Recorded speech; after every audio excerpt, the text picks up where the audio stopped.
On today's show, we tackle the term being courageously uncomfortable and how that relates to living a life of fulfillment. Welcome to the Mastering Fulfillment podcast, where we focus on bridging your success with fulfillment in your personal, business, and spiritual life. And now your hosts, Scott Berry and Joshua Wenner.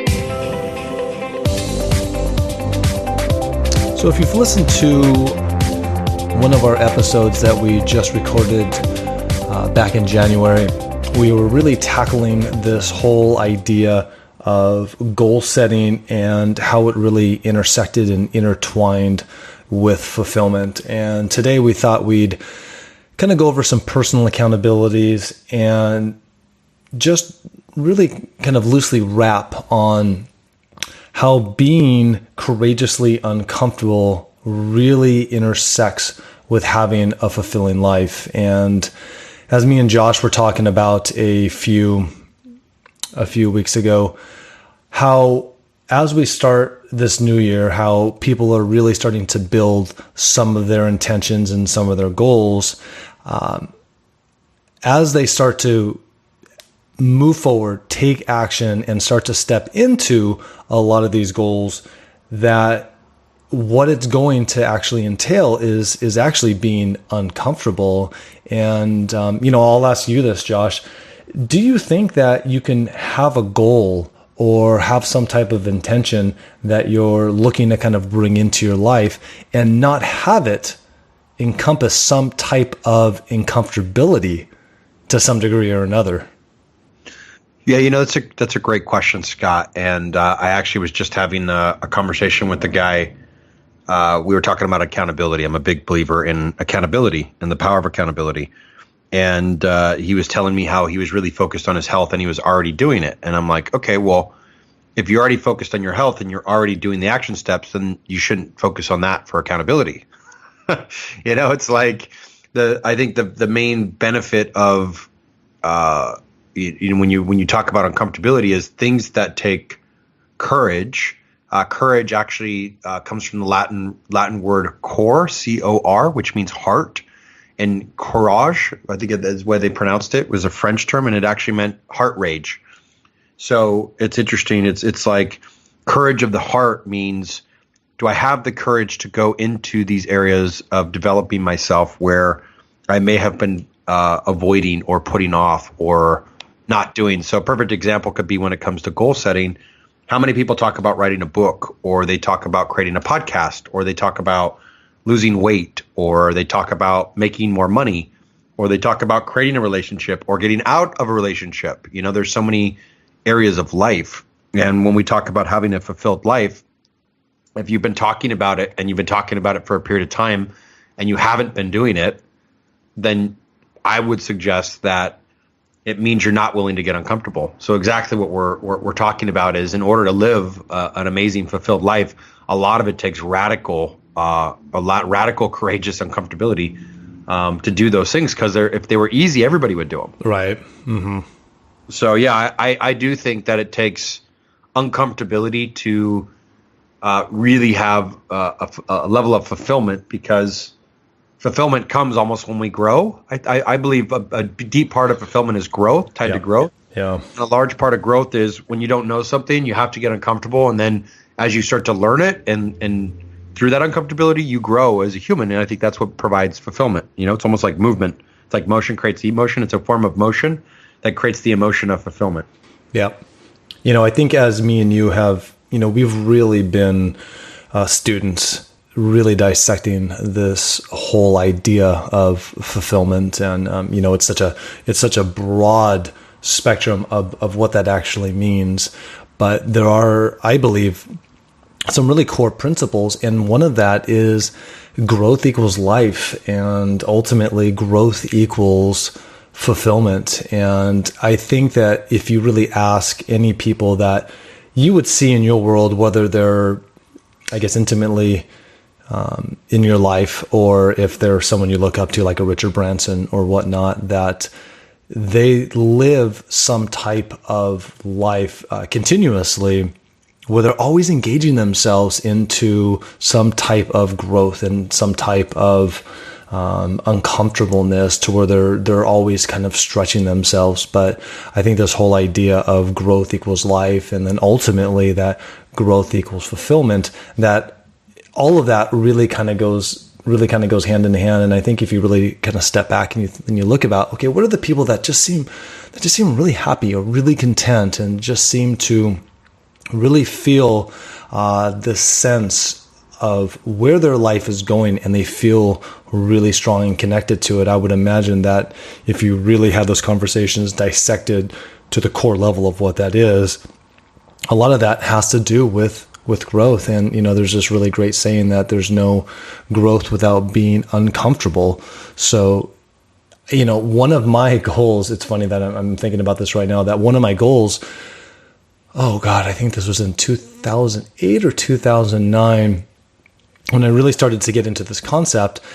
One of my mantras for the year was being comfortable with uncomfortable. And I know that's kind of cliche and it kind of gets tossed around a little bit, but it's really tough. And when you can really get into, I guess, the muscle of it and start to flex that muscle of being okay without being, being okay with being uncomfortable, it helps you move through that uncomfortability a little bit faster. And I think also what it does is it's kind of this guidepost of like, wow, okay, I'm trying to grow. I'm trying to move through something.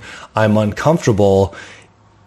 I don't know if the uncomfortability ever feels good, but you're able to step through it regardless. And there's kind of this, almost this satisfaction of, even though it feels uncomfortable, there's this, satisfaction of, wow, okay, I must be growing because it is uncomfortable and I am kind of moving in the direction I want to go, even though it doesn't feel good. It's like that medicine that you take, and it's, you take a spoonful of it and it tastes like shit, but there's some satisfaction in it because it's like, okay, in a few hours or a few minutes, I'm going to feel much better because the medicine's going to start to work, even though it tastes like shit going down, or it tastes terrible going down. And, as we start to move forward into 2018, one of the things that really spawned this whole idea of being courageously uncomfortable is I was, starting to look at some of my own intentions and some of my own goals. And if you go back to the last podcast of goals and fulfillment, one of my big things was when we got back from our dream trip and we were gone for 4 months, I had felt a little disconnected on the relationship pillar of my life. Now, my intimate relationship with Michelle had felt very close, excuse me, but my societal community relationship pillar had felt very weak. And so since the last time we recorded that podcast, I made a commitment myself to have 100 conscious conversations, and just to kind of like put my feet to the grindstone, I went ahead and put out a landing page on my website, and just to kind of like stake it to the world. And I've been like actively reaching out to people that I either know and I hadn't connected with in a while, and I'm looking to re-engage into those conversations, and to also people who I may have met briefly or they were friends of friends, and I have been really, really being proactive on reaching out to them. And at first it was like, okay, yeah, I'm going to go out and, it's going to be great. I'm going to have these conversations, and who knows where it'll go. They're all about Skype or lunch dates, nothing too intense, but I'm letting the possibility of letting them grow and deepen. But the whole idea of me just going out and reaching to it, was like, okay, I'll go ahead and do it. But when I actually had to start writing the emails and I had to start, picking up the phone to call some of my friends, I think I even got a couple referrals from you as well, Josh, that I realized it wasn't as easy as I thought. And I felt some of this anxiety starting to creep up. And I realized just how uncomfortable it was. And not only necessarily just kind of reaching out, but I just realized that all of the shit that kind of came to surface in my head that that all kind of came up as I was doing that. Like, wow, am I bugging people? Do people even like to get phone calls anymore? Do they feel I'm going to be pitching them with something? And so I had to really get comfortable with my own self to say, look, I've got a lot to give. And I almost had to kind of pep talk my way up in making these conversations. And half of the people that I actually reach out to, if not 60 to 70%, I had already known and I had already had a relationship with, but I hadn't nurtured some of these relationships either because we just kind of grown apart or we moved to different cities. But it was just really interesting to see what came up for me as far as all of the anxiousness and uncomfortability. I thought it was going to be a pretty big cakewalk, but I found out that it was a lot more challenging, and it's also been a lot more rewarding as I'm starting to move through this process. So I just wanted to share that. Yeah, that's amazing. What would you say when you are challenging yourself to be uncomfortable? Which parts of it? You said the phone call part. Are there other pieces that are uncomfortable that you have to find the courage to reach out with on the follow through? Like what guides you through it? What allows you to push through it? So for me, I think it was even a shock that some of this uncomfortability had even come up for me.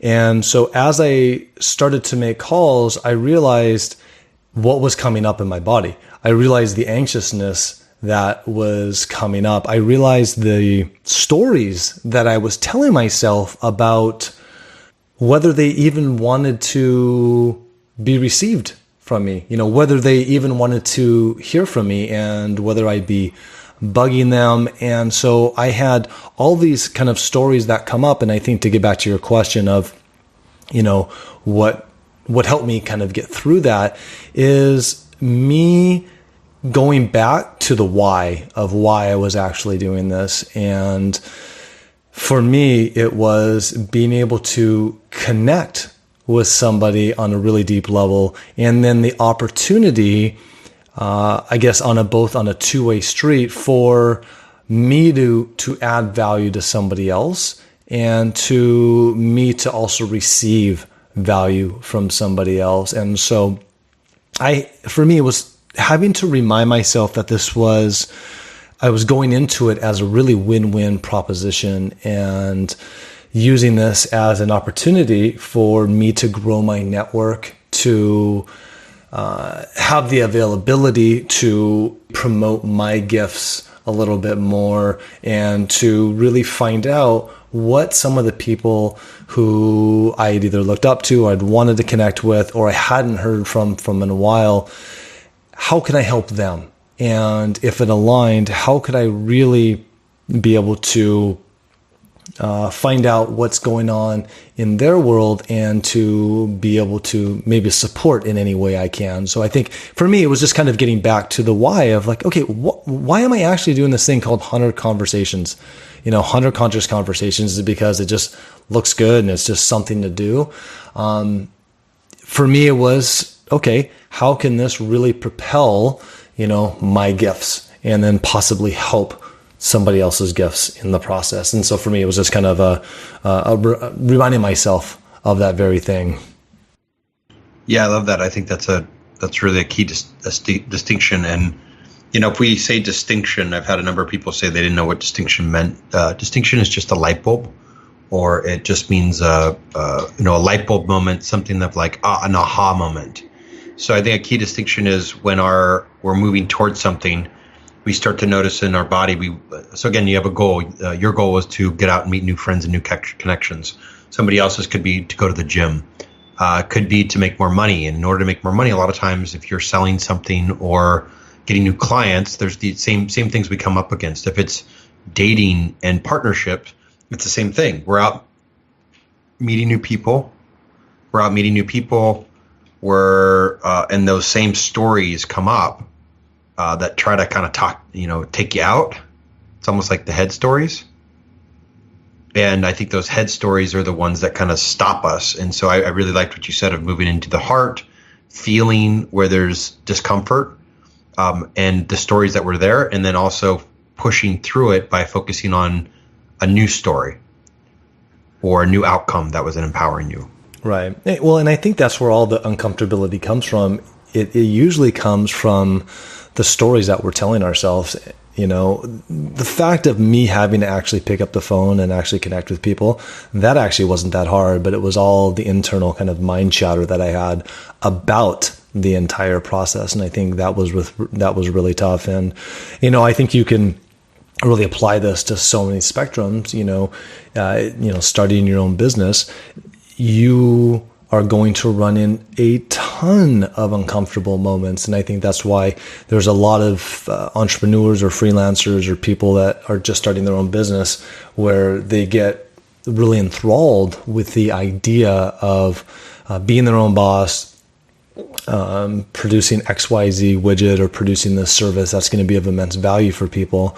But it's the uncomfortability of the skill sets that they don't have and all of the other things that they have to do in order to support that business, which maybe isn't necessarily something that they love to do or isn't one of their strongest skill sets. That seems to be one of the biggest deterrents of success in any type of entrepreneur, if you will.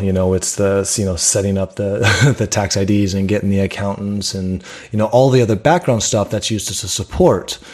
But I think it all really stems from, getting outside of the story that you tell yourself and then coming back to, okay, what is the why? And then really focusing on the why. And I really believe that when you focus on not even just a mental focus, but like really feeling like, what does it feel like when I produce that widget? What does it feel like when I connect with that person? What does it feel like when I finally get married? If you're looking for partnership, what does it feel like when I finally have, if you're trying to have a family, that first child, second child, or eighth child, or whatever it happens to be, like, what does that feel like? And I feel like that helps you get through, through some of the hurdles. I totally agree. And I'd say also, sometimes the feelings we're feeling are, if we focus on the feelings. So it's an interesting topic because sometimes the heart will tell us what we need to do and we don't feel like doing it because there's fear or there's things that come up. And other times so it's almost like sometimes in following the heart and being courageous and going like, you're like, I really want friendships. And I've been hearing myself tell this a long time. I feel like I need to go put myself out there. There's fear. And so sometimes that fear, it's the fear that we need to break through. It's the stories that we need to break through. And other times it's the resistance trying to take us a different direction. And, sometimes we're like, oh, I want to make this money and there's this job. I'll give you an example. There's this job and sometimes you're seeing, well, this is the way to do it. And I feel like sometimes the heart is like, well, there's another way to do it.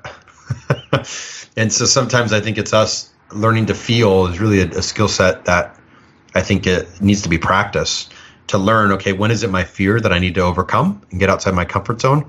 And when is it actually my heart, if you will, guiding me in a different direction? And my head is thinking I need to do something, but it's actually not what I need to do.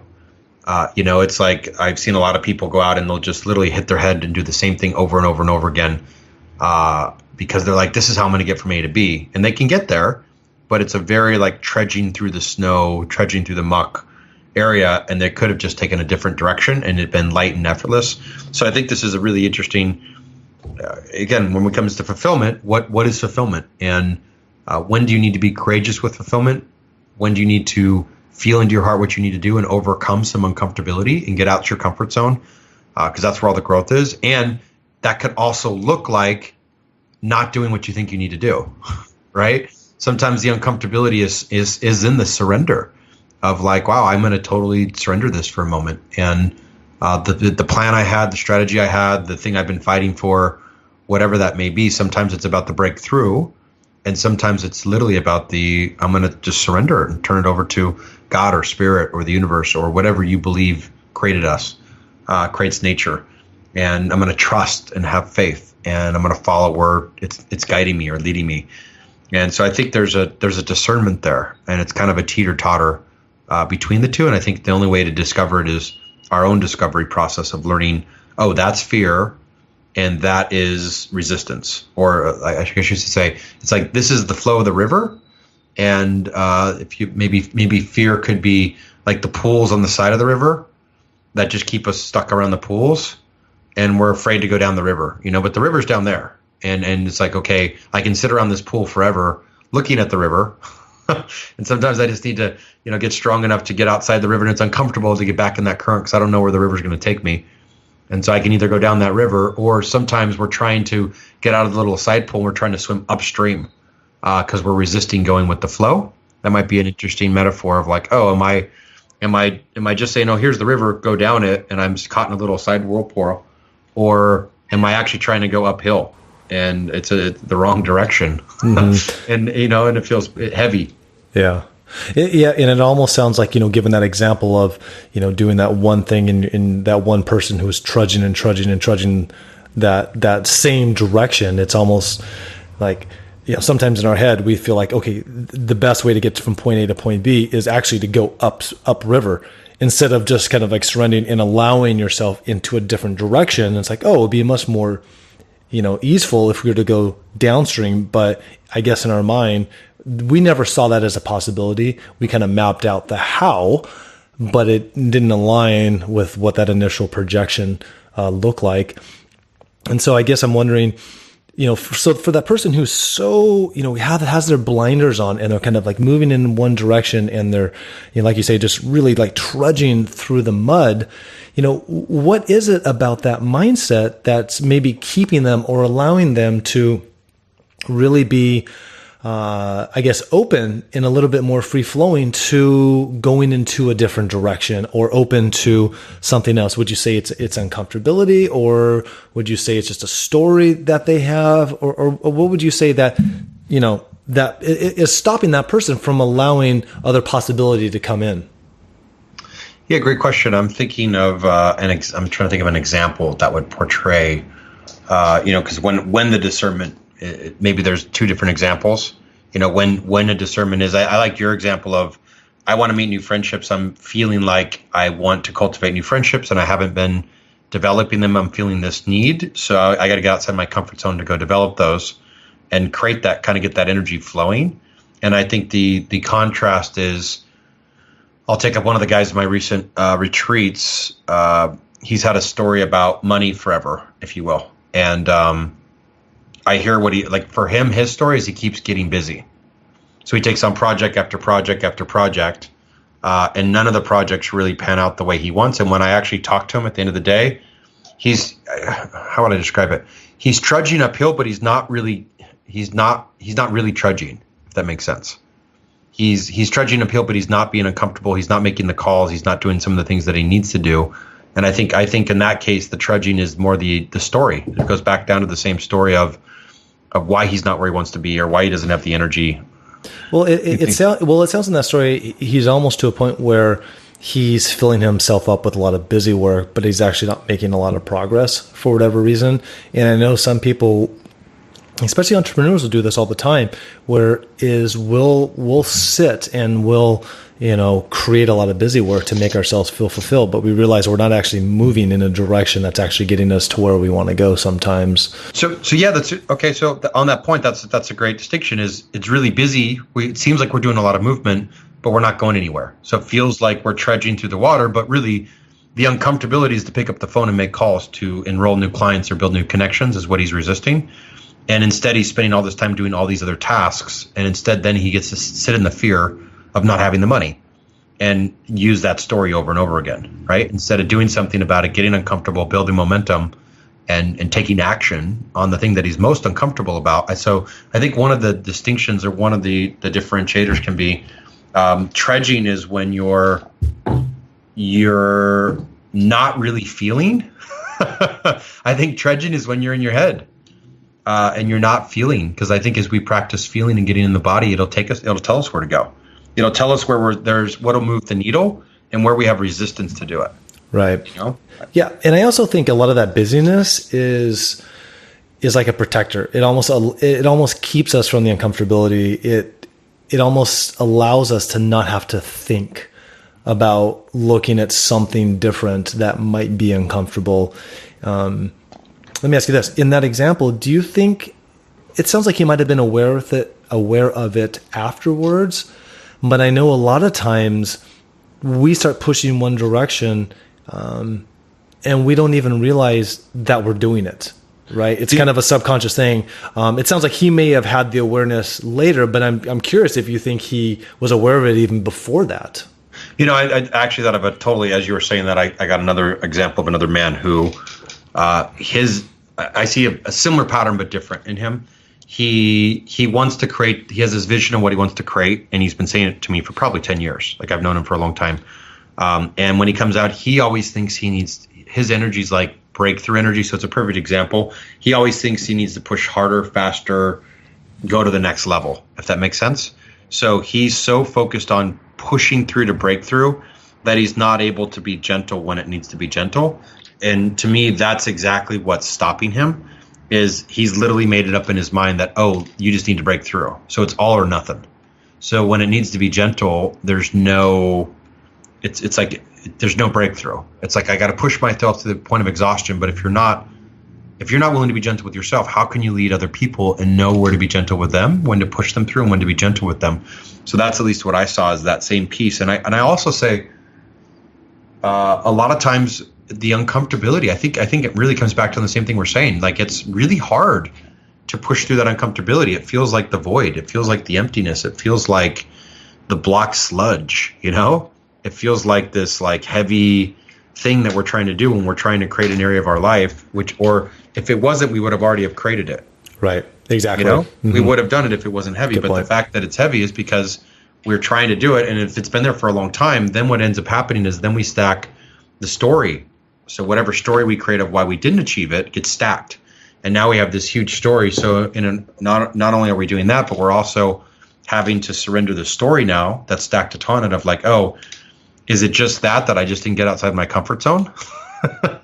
Right? I don't have the money I want, or the body I want, or the relationship I want, because I wasn't willing to get uncomfortable and push past that. So sometimes I think in not wanting to accept that, I think we end up continuing to play out the same patterns and continuing to stay stuck because it's safe. Again, it's like we're in the side whirlpool, and it goes, I don't know what's downriver. Let's say getting in shape would be trusting the river, going down the river. But I also think in any new area of growth, there is the uncomfortability, like you mentioned previously. So I think that's it. It's like we want to do something, we figure out where we want to go, and then we have to trust and be willing to get uncomfortable in order to do it, because it's a new skill set we have to learn. We haven't learned it yet. There's something when it talks about learning, and there's 4 levels of learning. They talk about unconscious incompetence, unconscious competence, conscious competence, and then unconscious competence. So it's basically moving from the unconscious to the conscious. And they give an example of growing where, Tony Robbins gives this example where you're going through life and you're tripping all the time, would be unconscious incompetence, like that person that doesn't know what they don't know. And they're walking around, they're tripping, they don't even know why they're tripping. And then all of a sudden at some point you move into conscious uncompetence, meaning you're incompetent with something, but you're consciously aware of it. Like, okay, why am I tripping? I keep tripping everywhere. I'm noticing that I'm tripping. And I'm looking around and you're like, oh, everybody's got their shoelaces tied and mine are untied. And that's when the awareness, the consciousness of the awareness of it.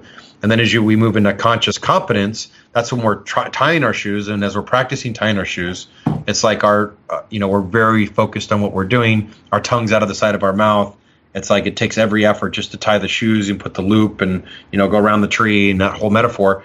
And then now, when was the last time any of us thought of tying our shoes? It's unconscious competence, meaning we're competent at it, but it's an unconscious thing that we just do. And so with that example, anything new that we're trying to grow, whether it's building friendships, whether it's dating, whether it's making money, whether it's growing in personal development, I think, any of these different areas of life, unless you've been developing that skill set, we always have to grow. And in the beginning, there's always the unconscious incompetence. And I think it's around those areas on the conscious, unconscious competence area where it's the most uncomfortable, because I think that's when we're like moving from a place of unconscious to conscious. And then as we start to notice in reference of where we're at to other people, I think that's when we tend to judge or we tend to compare ourselves. And I think that part can get a little bit tricky because as we're judging and comparing ourselves to other people, that's when we can feel like we should be somewhere faster than we are. And when we start to feel like that, that's when we it's like we can self-sabotage before we ever got started. Yeah, absolutely. This whole thing about, conscious competence and unconscious competence, just the awareness of, I guess, being an actual co-creator in your life, right? And, there's this really great story that really frames this whole idea of fulfillment, and it really frames this whole idea of, success without fulfillment is one of the ultimate failures. It reminds me of the story about Cary Grant, and he was this very famous movie star, probably about a half a decade ago. And what a lot of people don't know is he also used to do a lot of theater work in Broadway. He had this one show where he went out and he killed it, and standing ovation, got back for another standing ovation, brought him back. So he did 2 or 3 or possibly even 4 encores. I think it was actually 3 encores, and people were just up in arms, throwing roses on the stage, and they were just absolutely going wild. I mean, he just killed it. And so after the show, one of his managers actually walked back to Cary's dressing room, and to his dismay, he opens up the door, and Cary was like throwing something on the ground, and he was cursing to himself, and he was so upset. And his manager was just shocked. He's like, what is going on? He's like, that was one of the best performances I've ever seen. He's like, why are you so upset? And Cary turned around and he looked at him and he's like, I know I was great. He's like, but I don't know why. And so a lot of times when we end up creating these, I guess, successes in our lives, and we end up creating all this great environment around us, but we're not exactly sure why we're doing it. There's sometimes this level of, I guess, uneasiness, if you will, because you're not exactly sure what it takes to bring in fulfillment into your life. Like, you just happen to kind of stumble upon it. And then, when you start to learn the laws of the universe, and you start to kind of align with some of these aspects, you can start to consciously create your environment. You can start to consciously create what's around you, and you can consciously create your own life and your lifestyle, and you become a creator in your life, and you start to move from being reactive in your life to proactive in your life in so many areas. And I think, for a lot of us, we're very consciously competent in certain areas, and then other areas we're not.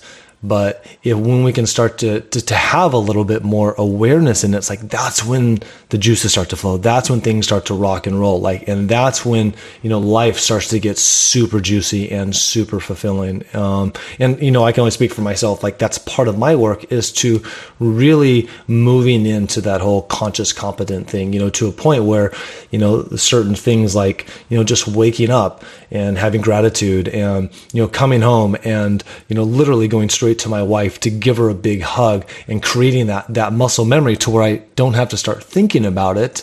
That just starts to really create a life of fulfillment, because I know the core why of why I do those things is ultimately going to be super fulfilling to me. That's amazing.